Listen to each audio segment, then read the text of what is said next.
People of Laverne, in this video, we're going to be going over a May market update. Wow, that's a tongue twister. May market update. Say that 25 times. We're going to be doing a May market update for Laverne. I'm going to be going over what to expect when you're expecting to sell your home. We'll look at some data, and then I'm going to give you my boots on the ground authentic experience from April 2024. So stay tuned. By the way, my name is Jonathan Tomaszewski, and I'm with Kaleo Real Estate. And if you'd like to know more about doing real estate in Laverne, go ahead and check out my contact information. It's listed below. And if you need to reach me right here on the screen, text me, say, "What's up, dude? How you doing? I want to know about real estate." I'm thinking about selling my house. My wife doesn't know yet, but just text me. Watch the video through to the end for pro tips that could save you a lot of trouble.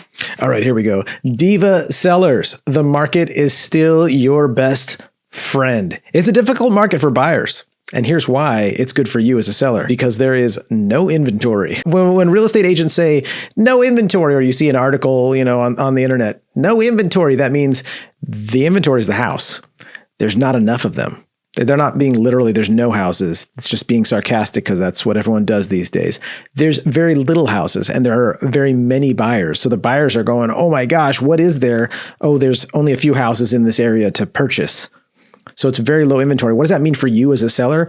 It means supply and demand. There's very little supply. What happens with any kind of commodity, including your house, when there's no supply and there is demand? You get what I'm saying. There's a lot of demand and there's no supply. Oh my gosh, the price just goes up and up and up and up and up, which is what's happening to you as a homeowner in Laverne. Let's get into the data. All right, so we're talking about a May update. So we're using data from April. You still with me? Okay. In April in Laverne, there were 13, lucky number 13 listings in all of Laverne. All of Laverne. So when you're looking at the computer, you're like, what do we have available right now? 13 options for all the price ranges. And the lowest price property available in Laverne on the market was $788,000. But this is where I think the data is even more interesting. Out of those 13, only 5 properties were less than $1 million. Only 5. I got to put my glasses on just so I can pull them off. There's only 5 houses for less than $1 million available on market in Laverne? Yes, John, that's following the doctor's orders and wearing his prescription glasses. That is correct. So if you were like thinking, maybe I'll buy a house right now, or I need to buy a house right now, and I would love to live in this gorgeous, lovely, listen, we all know Laverne's an amazing city. Don't tell anyone, right? Well, it's a YouTube video, so some people will find out. But Laverne is one of the best places you could live in the world, okay? But Laverne's a smaller city. Probably one of the reasons that it's so amazing. We have the benefits of living around all these crowded cities, but we're just this cute little foothill town.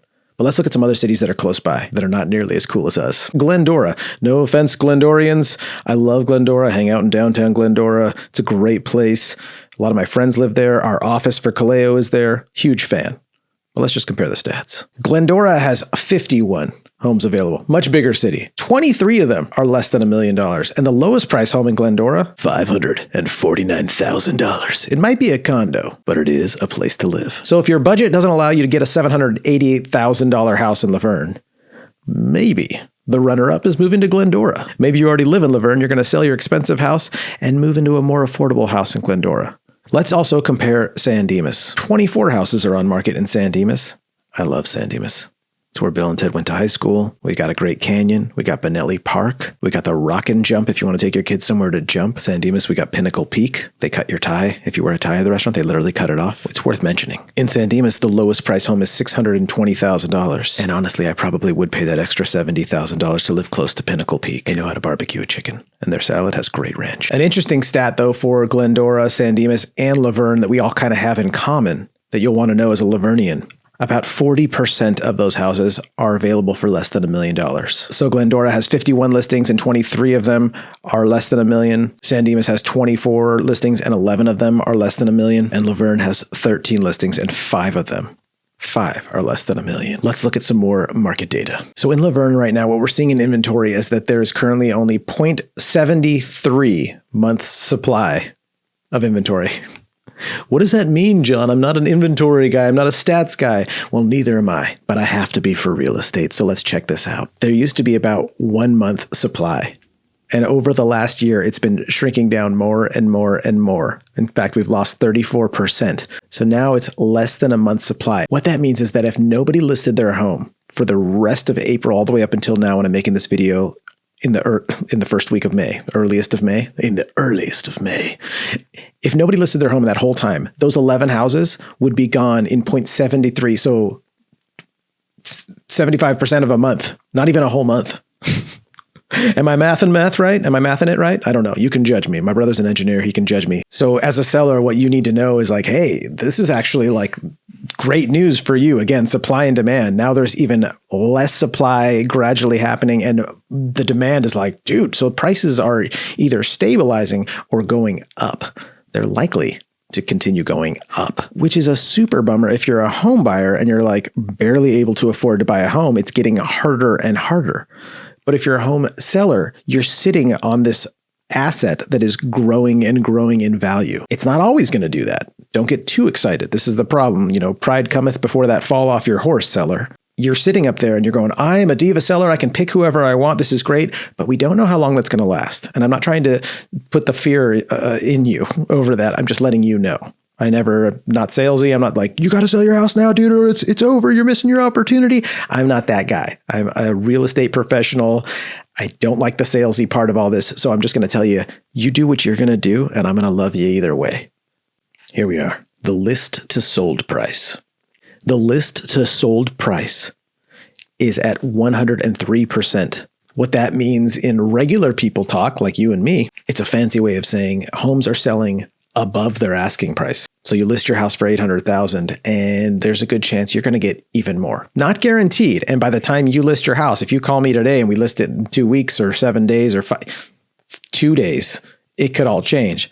But this is what we've seen the pattern developing from April into May, is that people are getting more for selling their house than what they're listing at. Pretty cool if you're a seller.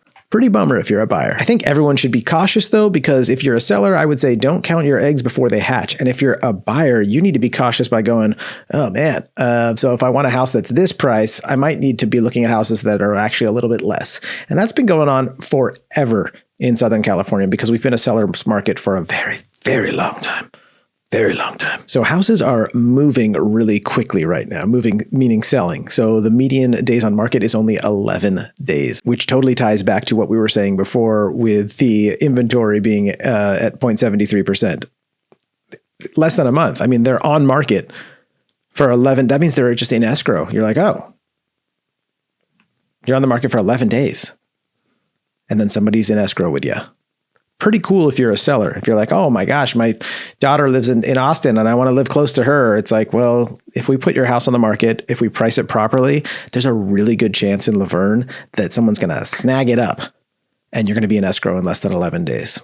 Maybe a quick escrow too. That's something that you, as the seller in a diva seller's market, you have a really good opportunity to negotiate that. I have a good opportunity to negotiate that for my clients. Like, hey, here's something that we want to, when we're picking a buyer, we want a quick escrow.